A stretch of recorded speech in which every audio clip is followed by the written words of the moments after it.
किसी ने कहा था, जहालत सिर्फ ला इल्मी नहीं होती, ये वो जहर है जो इंसान के लहजे में, नज़र में और बर्ताव में उतर आता है। और अकल वो रोशनी है जो इंसान के रवैये में, बात में और उसकी खामोशी में भी झलकती है। मगर आज के दौर में ऊंचा बोलने वाला अक्लमंद कहलाता है और खामोश रहने वाला कमज़ोर समझा जाता है। तो चलो आज फ़र्क करते हैं अक्लमंद और जहल में।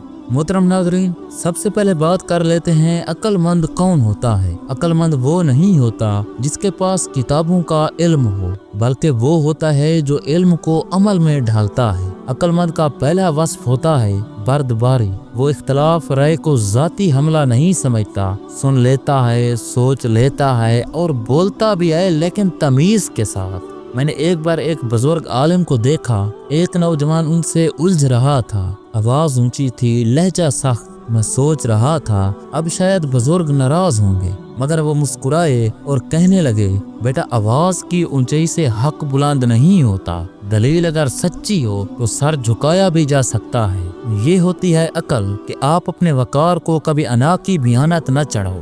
नाज़रीन अकराम, जहल कौन होता है? जहल वो होता है जो ना सुने, ना समझे, ना सीखे, बस अपनी बात को आखिरी माने, चाहे वो गलत ही क्यों ना हो। ऐसा ही एक वाकया मेरे सामने हुआ। एक शख्स मस्जिद में बहस कर रहा था कि जमीन सूरज के गिर्द नहीं घूमती, बल्कि सूरज जमीन के गिर्द घूमता है। जब लोगों ने दलील दी तो वो चीखने लगा। वो शख्स कह रहा था, मैंने अपनी आंखों से देखा है सूरज निकलता है। ये सब किताबों की बातें छोड़ो, यही जहालत है, जहाँ दलील की जगह जिद ले ले और इल्म की जगह अना बैठ जाए।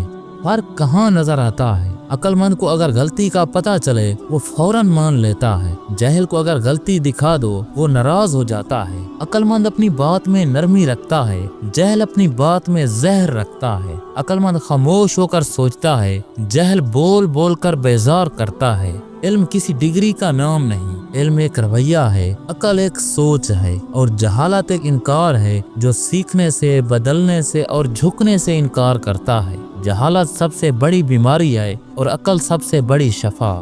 उम्मीद करता हूँ कि ये वीडियो आपके इल्म में इजाफे का सबब बनी होगी। अगर ये वीडियो आपको अच्छी लगे तो लाइक करें और शेयर भी कर दें। मिलते हैं एक नई वीडियो के साथ, तब तक के लिए इजाज़त दें। अस्सलाम वालेकुम वरहमतुल्लाहि वबरकातुहू।